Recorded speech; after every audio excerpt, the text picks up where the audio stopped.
All right, viola players, this is the piece, Can't You Dance, the Polka. And this is out of the First Solos for Viola Player book by Paul Doctor. Now, you're going to notice here that we are in the key of C major all the way through, no sharps or flats, and there's no accidentals. It's always good to check for those things first. Another thing here is we have a new meter time signature that we don't have a lot, 2/2, which means we're really in a cut time. So this is kind of a quick piece. The tempo is pretty quick.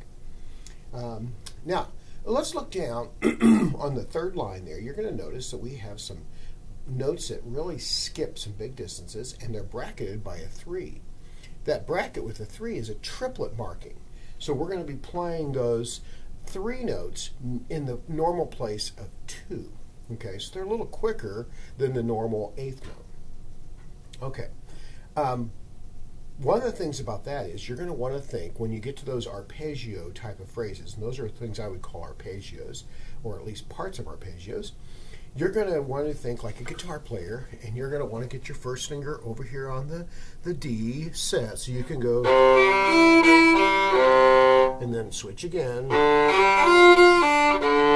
and you're going to have some really good posture so you can get your fingers coming straight down so you can play notes underneath them. Okay? All right. We'll take this kind of slow so we just get this under our fingers. And then, of course, you can always bring the tempo up as quick as you'd like. All right. Here we go. And 1 and 2.